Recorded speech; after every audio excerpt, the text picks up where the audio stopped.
De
la segunda temporada de Alma Mater, este programa de UMAC TV dedicado a hablar acerca de universidad, un tema que no solo atañe a las personas que están directamente relacionadas con la educación superior, sino también atañe a aquellas que han pasado por la universidad, van a pasar, o aquellas que nunca van a pasar por estas aulas, pero que se ven de alguna manera relacionadas con la labor de la educación superior en proyectos de investigación aplicada o en otros proyectos que benefician a la sociedad.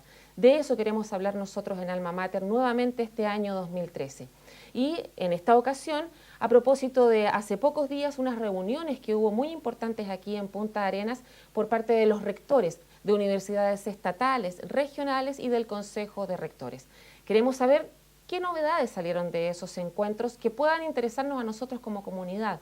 Y es por eso que hemos invitado a una persona que es rector de la Universidad de Concepción desde el año 1998. Agradecemos su presencia, don Sergio Lavanchi Merino. Muy bien, gracias a usted por invitarme a su programa, Paula. Don Sergio Lavanchi, perdón, Sergio me Lavanchi, equivoqué en la está bien, está correcto.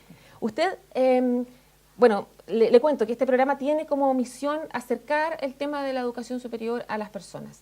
Y estamos aquí hablando de reuniones que tienen que ver con algunas siglas, con algunos conceptos que yo creo que sería bueno primero partir aclarando, ¿cierto? Por ejemplo, ¿qué es el Consejo de Rectores y qué diferencia tiene con el Consorcio de Universidades Estatales de Chile? A ver, el Consejo de Rectores, que fue creado por ley hace muchos años, cuando había solo 8 universidades en Chile, y después con las modificaciones que hay a partir del año 1980, se crean universidades regionales, ¿cierto? Como la misma Universidad de Magallanes, que son universidades derivadas, ya sea de la Universidad de Chile, de la Universidad Técnica del Estado de ese tiempo, que tenían sedes a lo largo de todo Chile. Esta modificación que se hace a la legislación hace entonces que se creen estas universidades regionales. Y hoy día entonces son 25. Pero cuando yo hablo de que habían 8, había 2 grandes universidades estatales. La Universidad de Chile, la Universidad Técnica del Estado, que como decía tenía sede a lo largo de todo Chile. Pero había universidades católicas, 3. Y había 3 universidades laicas, dentro de ellas la Universidad de Concepción, la Universidad Federico Santa María, la Universidad Austral. Más estas 2 universidades estatales laicas también, más estas 3 católicas. Eso era el Consejo Rector hasta el año 80. Cuando se modifica la legislación y se produce esta descentralización de universidades, somos hoy día 25 las que estamos en el Consejo de Rectores, de las cuales 16 son estatales, 6 son católicas, recordaba que había solo 3, ahora son 6, y las 3 laicas que yo decía. Esas 25 universidades son las que conforman el CRUCH, Consejo de Rectores de Universidades Chilenas. Cuando usted dice el CUECH, Consorcio de Universidades Estatales, o sea, el CUECH son 16 universidades del Estado que están en el CRUCH, pero que tienen también una organización como tales. Claro. Y hay un grupo que es el G9. G9 es el grupo de 9 universidades que, estando en el Consejo Rector y tienen carácter público, no son estatales. 16 estatales, más estas 9, son las 25 que hoy día conforman el Consejo Rector de Universidades Chilenas. Y hay otra orgánica, la AUR, Agrupación de Universidades Regionales. Claro. La AUR es exactamente, Paula, la AUR son entonces todas las universidades del CRUCH menos las metropolitanas. O sea, las metropolitanas son 5, tengo entendido, por lo tanto la AUR, la Agrupación de Universidades Regionales, son 20. Y ahí hay estatales, no estatales, católicas, ahí estamos nosotros, porque somos universidad regional, también la Universidad de Concepción. Entonces, estos referentes que se llaman, el gran referente del CRUSH, pero dentro del CRUSH están organizadas las regionales, porque tienen temas comunes, temas propios, las estatales que tienen también sus temas, y estas nuevas universidades que son de carácter público o de vocación pública y que no son estatales, no son propiedad del Estado. Don Sergio, partamos por casa, hablando acerca de las universidades regionales, que además coincide que en el programa tenían como primer lugar en la programación tratar estos temas y reunirse esos rectores. Específicamente, ustedes aquí tienen una cuenta de lo que ha sido el trabajo del directorio de Sinergia Regional, y se habló acerca del grado de avance del proyecto asociativo al Fondo para el Desarrollo de Universidades Regionales. ¿Qué hay al respecto? ¿Cuál es el grado de avance y cómo está en el fondo? ¿Cómo ha apoyado esta orgánica a el desarrollo de las universidades de cada una de las regiones? A ver, las universidades regionales en algún momento crearon un programa que se llamaba Sinergia Regional, que hoy día la idea es que se transforme en una fundación, para que de alguna manera como fundación pueda tener recursos, ¿cierto?, y desarrollar su programa y no seguir dependiendo, incluso financieramente, de lo que son las universidades que están en esta agrupación de universidades regionales. Ahora, lo que ha habido en los planes de financiamiento que se han aplicado en los últimos años, y gracias a la acción que ejerció esta agrupación de representar ante el Ejecutivo las necesidades que tienen las universidades regionales, un fondo de fortalecimiento de universidades regionales. Ese fondo ha significado que las universidades de regiones puedan acceder a recursos para infraestructura, y si bien es cierto, en el presupuesto del año 2013, este año que estamos cursando por primera vez, está este fondo, la idea es que se pueda ir incrementando y se pueda también, yo diría, ir consolidando cada vez más las universidades regionales, porque lo hemos dicho y nosotros en el Consejo de Rectores planteamos estos temas. Las universidades regionales para su desarrollo, por ejemplo la Universidad de Magallanes acá, o la Universidad de Tarapacá en el norte, es muy difícil, ¿cierto?, hacer universidad en estas regiones, por varias razones. Entonces yo creo que la UR, y justamente en la tabla estuvieron esos temas, tiene como misión eso, cómo, independiente que sean estatales o no estatales, pero sí de carácter público, pueden seguir de alguna manera influyendo para que esta componente regional de estas instituciones pueda ser considerada con reglas que sean un poco diferentes en algunos casos y fundamentalmente de financiamiento que el conjunto de las 25 del CRUSH. A propósito de eso, hace un tiempo, luego de las manifestaciones que hubo en Aysén, donde se tocó el tema de ojalá tener una universidad regional, hubo algunos que dijeron que tal vez Magallanes, pensando que estábamos súper cerca, podía hacerse cargo de ese tema de la educación superior en Aysén, pero también se empezó a hablar acerca de la escasa masa crítica que existe en regiones al interior de las universidades o como efecto de la presencia de las universidades en esas regiones. ¿Qué opinión le merece a usted eso? Bueno, eso un poco está en la línea que yo le decía a Paula, en el sentido de que no es fácil instalar una universidad, hacer funcionar bien una universidad en una región alejada de los centros más importantes. Santiago, Concepción también es un centro importante, Valparaíso, donde hay 4 o 5 universidades del Consejo de Rectores. Y el tema de las masas críticas, efectivamente, no es fácil mantener cuerpos académicos calificados, ¿cierto? Porque obviamente la mayoría de los académicos, profesionales, científicos privilegian estar cerca de los centros más, podemos decir, más urbanos del país. Y por lo tanto, cuando se plantea de crear una universidad, por ejemplo, en Aysén, no es una tarea fácil, porque primero hay que ver el tema de los estudiantes que se podrían atender a nivel universitario allí, de la infraestructura y de los académicos que se requieren. Entonces, claro, en algún momento se puede haber pensado que la Universidad de Magallanes podría haber tomado en Aysén, pero eso es mucho más complicado todavía. Nosotros, el ejemplo de la Universidad de Concepción tiene campus en Chillán y en Los Ángeles, pero son campus que están a 100 kilómetros de distancia, entonces están a 1 hora y media en vehículo, pero aún así uno se da cuenta que no es fácil coordinar las actividades de sedes que están alejadas de la casa central, digamos.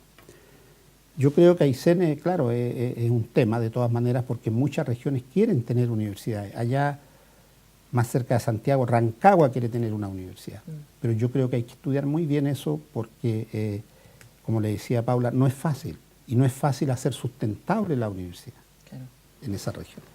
Ahora, de todas maneras, muy brevemente, ¿cuál cree usted entonces que sería el switch que hay que mover para que efectivamente las regiones surjan con masa crítica y esta también desventaja vista por algunos, pero también puede ser vista como una ventaja de estar alejado de estas grandes urbes? La calidad de vida es superior. Entonces, ¿cómo aprovechar esas ventajas en beneficio del aumento de esa masa crítica? Yo creo que ahí tiene que haber, y lo conversábamos con algunos rectores, tiene que haber políticas muy claras de apoyo a las universidades que están en zonas extremas, digámoslo de esa manera, que es donde están más complicados, ¿cierto? ¿Pasa por financiamiento entonces? Sí, claro, muy importante. Financiamiento, becas para los estudiantes, financiamientos basales, ¿cierto? Y para eso tiene que haber una política muy clara de apoyo a las universidades regionales y particularmente a las universidades que están en zonas extremas como la Universidad de Magallanes, por ejemplo. ¿Y desde la universidad qué tiene que pasar?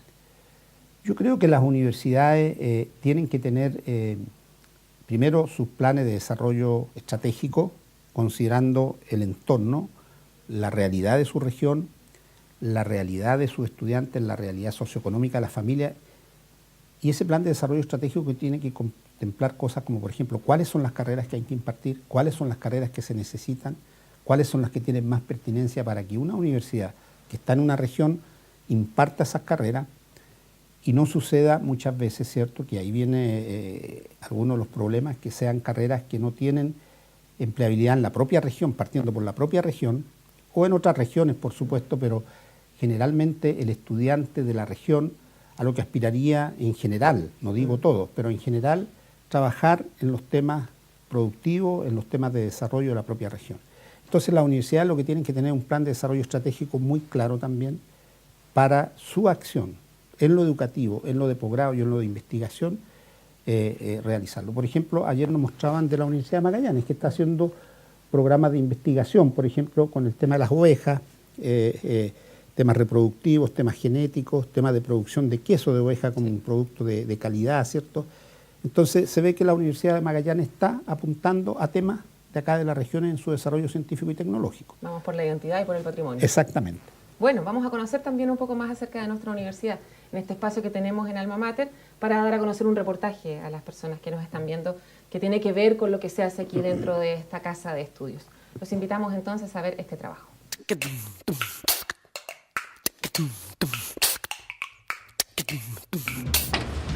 Cuando uno está en problemas económicos al punto de necesitar ayuda del Estado, ¿a qué profesional le debe contar sus problemas y esperar que le facilite el acceso a aquellos servicios básicos que se alejan con la buena fortuna? La respuesta suele ser un trabajador o trabajadora social. Ese ser humano que comprende las carencias ajenas y es capaz de intervenirlas con criterio científico, diseñando y aplicando estrategias de solución. La Universidad de Magallanes forma trabajadores sociales y lo hace mostrándoles distintos puntos de vista, como el de Marilda Yamamoto, destacada trabajadora social brasilera de inspiración marxista, que fue víctima de la tortura durante la dictadura militar de su país. Ella vino a entregar su mirada de esta vocación a los jóvenes y profesores de la Universidad de Magallanes.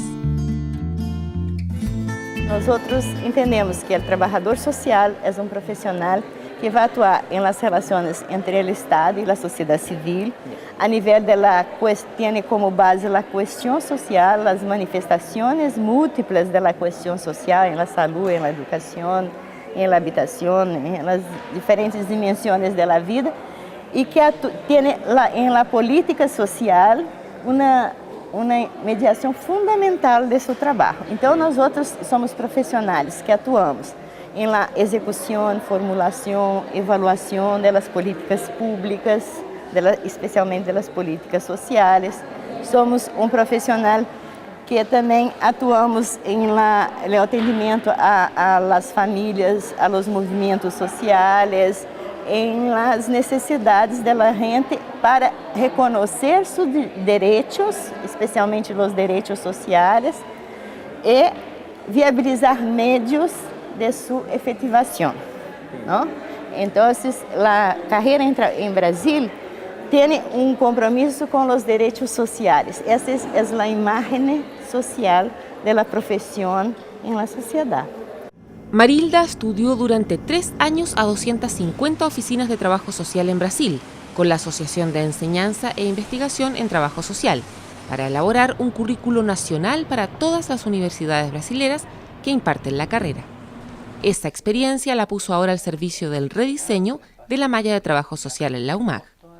Nosotros, incluso con el vice-reitor, ele ha propuesto que hagamos um convênio com a Universidade do Estado de Rio de Janeiro para que possamos continuar o intercâmbio com a Universidade de Magallanes. Então, eu creio que esta visita abre a possibilidade de um intercâmbio mais amplo, né, entre duas instituições universitárias do Estado de Rio de Janeiro, que é a UERJ, e a Universidade de Magallanes. Então, eu gostaria de fazer meus agradecimentos e meus votos de que este intercâmbio seja produtivo para ambas as instituições universitárias. Muitas gracias. Ojalá.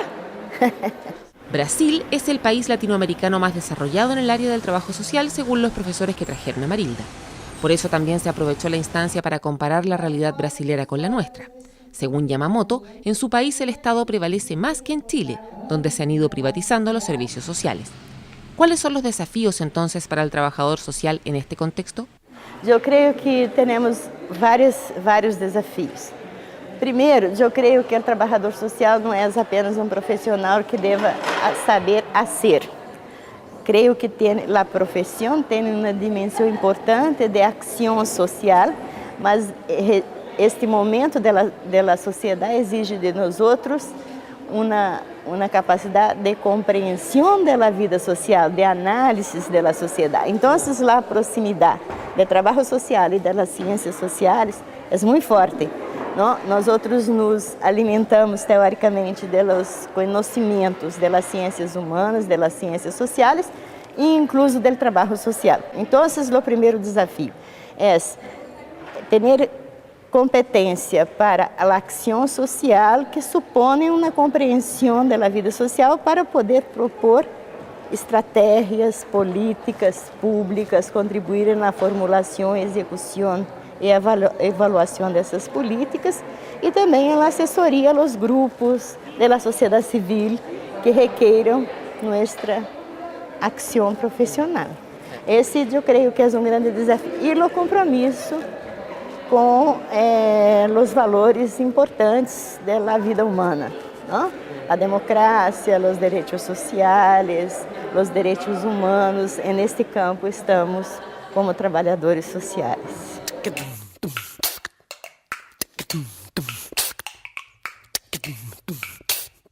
Volvemos entonces al estudio en este programa de Alma Mater, el primero de nuestra segunda temporada, para hablar ahora ya con don Sergio Lavanchi Merino, rector de la Universidad de Concepción, acerca de los temas nacionales que se trataron en estas reuniones de rectores en Magallanes. Partamos hablando acerca del tema de la admisión. Al menos en tablas se admite que van a realizarse algunos cambios y también han sido objeto de noticia nacional hace algunas semanas. Cambios en la admisión, ¿cuáles son específicamente los que ustedes han decidido en estos encuentros? A ver, el tema de la admisión, que ha sido un tema de discusión nacional, ¿cierto? El tema de la PSU, de la prueba de selección universitaria particularmente, un informe de una asesora internacional, el informe Pearson, que estableció que la PSU como instrumento de admisión, que es uno de los instrumentos de admisión, tenía muchas falencias o muchas cosas que había que cambiar y mejorar. El Consejo de Rectores que pidió junto con el Ministerio de Educación este informe de una entidad externa norteamericana, para ser más claro, Pearson, ha declarado que ese es un tremendo insumo y oportunidad que tiene el Consejo de Rectores para mejorar este instrumento de selección universitaria que es la prueba. Y en la sesión de marzo se le encargó a una comisión que ya con este informe Pearson y las conclusiones, dentro de las que hay 124 indicaciones a mejorar, tomara aquellas indicaciones, las seleccionara entre las de corto, mediano y largo plazo para implementar, y hoy día lo que hemos tenido es el informe de esa comisión. esa comisión ya tomó las observaciones de Pearson y hace recomendaciones al Consejo de Rectores de cuáles cosas deberían aplicarse, incluso tratando de que algunas de ellas, dependiendo de aspectos técnicos y de tiempos que deben cumplirse, deberían aplicarse en el proceso de selección para el 2014. Eso fue uno de los temas más importantes porque fue un informe muy detallado y en ese tema en particular específico hemos quedado que en la sesión de mayo ya tomaremos algunos acuerdos. Pero ¿cuáles son esas propuestas, al menos de lo que tiene que ver con la próxima, inmediatamente siguiente PSU? Una de las cosas que se está analizando para lo que está a más corto plazo, y justamente para mayo esta comisión debería ya tenernos la viabilidad respecto de los tiempos y los aspectos técnicos, son las pruebas de ciencia. ¿Ya? Pruebas de ciencias. De ciencias, porque ahí en las pruebas de ciencia hay un tema que afecta o que ha afectado muy directamente a los estudiantes de enseñanza técnico-profesional, porque los jóvenes que están en la enseñanza técnico-profesional, en ciencias, en los 4 años de enseñanza media, no tienen los mismos contenidos curriculares que aquellos que están en la enseñanza científico-humanista. ¿Ya? Esa es una de las cosas que se le encargó a la comisión que para mayo le diera prioridad para ver cómo podemos perfeccionar el instrumento allí y disminuir o eliminar un elemento de inequidad que hay para con los estudiantes de enseñanza técnico-profesional. ¿Y eso pasaría por hacer una prueba distinta para ellos? Eso es lo que tiene que, nos dieron 2 o 3 opciones, las estuvimos discutiendo. Y eso es lo que tiene que para la reunión de mayo ya traernos cuál es técnicamente más viable, la mejor solución técnica y dentro de los plazos que podemos manejar, porque todo cambio que se haga a la PSU tiene que también a los jóvenes y a las familias anunciárseles con anticipación.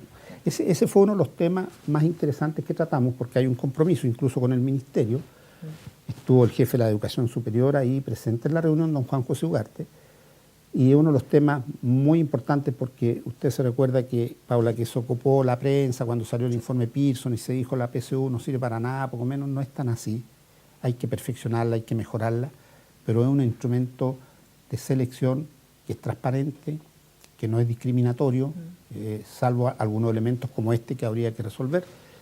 Y ese fue uno de los temas que nos llevó parte del tiempo de la mañana. ¿Ese sería entonces el cambio principal a más corto plazo? Eso podría ser lo que podría implementarse a más corto plazo. Y después hay cosas técnicas que tienen que ver con las preguntas de pilotaje o cosas que son bastante técnicas desde el punto de vista de la medición, que también nos dijeron cómo se está mejorando aquellos aspectos que el informe Pearson dijo que había que mejorar, pero que tienen que ver ya con la parte técnica misma, más que con política. En la institucionalidad, ¿hay algún cambio previsto? A ver, la institucionalidad ha sido un tema también muy polémico, muy discutido, ¿cierto? Hubo una propuesta en marzo del ex ministro Harald Beyer, que el Consejo de Rectores no estuvo de acuerdo de que la institucionalidad saliera del ámbito del Consejo de Rectores. Los rectores y el Consejo de Rectores por unanimidad piensa que debe mantenerse la institucionalidad, si bien es cierto, pudiendo haber, y de hecho estuvimos viendo hoy día en algunos consejos asesores, otros actores, ministerio, universidades, las 8 universidades que están también seleccionando sus estudiantes con la PSU, pero lo que tiene que ver con el directorio mismo, que esté ese directorio siempre bajo la responsabilidad y la tuición del Consejo de Rectores, porque porque es responsabilidad nuestra de seleccionar a los alumnos que van a ingresar a nuestras universidades. Puede haber más opiniones, por supuesto, asesorías nacionales, internacionales, de cómo ir mejorando esto, pero la responsabilidad es lo que no se puede delegar.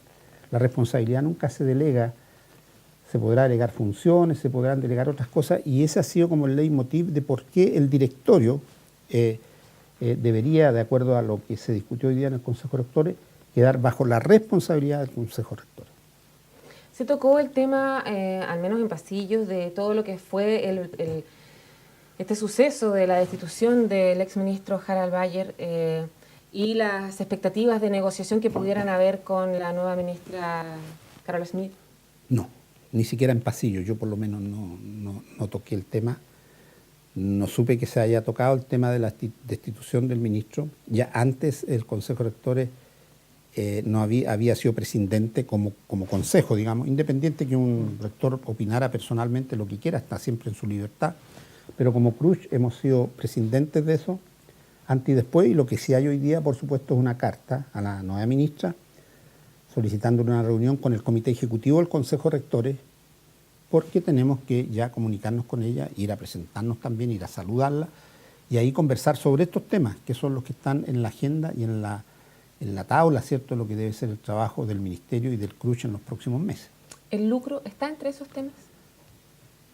El lucro es un tema que yo creo que ha sido claro el Consejo Rector en sus planteamientos cuando, en lo que son las universidades por lo menos, de que la ley orgánica constitucional de enseñanza dice que las universidades deben organizarse como corporaciones sin fines de lucro. Gran parte de la discusión que se ha planteado y lo que ha sucedido con el caso de la Universidad del Mar es que esa parte de la ley se estaría infringiendo, ¿ya? Pero después el tema del lucro es mucho más general, porque, por ejemplo, a los institutos profesionales y a los centros de formación técnica no hay alguna ley que prohíba el lucro. Entonces hay que diferenciar entre las universidades y el resto de la enseñanza. ¿Y ustedes ven también que es un problema el tema del lucro o dentro de la educación superior técnica? Ese tema, claro, ese es un tema ya que tiene que ver más con aspectos que se han planteado fundamentalmente por parte de los estudiantes, donde se habla de que la educación es un derecho y como derecho debería ser gratis incluso para los ricos, porque así lo han planteado. O sea, Sí. bueno, esa es una discusión que tiene que darse a nivel país, porque por otro lado hay aspectos conceptuales valóricos, pero por otro lado hay aspectos que tienen que ver con la disponibilidad de recursos, ¿ya? Y ahí serán los economistas los que tendrán que ver si puede darse gratuidad a todos los niveles de la educación superior. Eso ya escapa un poco a los análisis que nosotros podemos hacer, compartiendo sí la parte valórica. O sea que en realidad la educación en general no debería prestarse para lucrar, ¿ya? Y a propósito de lo mismo, entonces, hay una declaración en tabla acerca del tema de la Universidad del Mar. ¿Qué dice? No, esa declaración plantea la preocupación del Consejo de Rectores sobre lo sucedido con la Universidad del Mar, con los estudiantes y sus familias, y a su vez entonces hace ver de que esto se ha producido porque no ha habido un control o una supervisión de estos aspectos que hacen que se llegue a la situación de una universidad como la Universidad del Mar, donde fue conocido, ¿cierto?, de que hubo retiro de las entidades controladoras de la universidad en lugar de pagar los sueldos, en fin. Y de nuevo entonces ahí en la declaración se insiste que esto se debe justamente a que no se respetó la ley en cuanto a que no se debía permitir el lucro.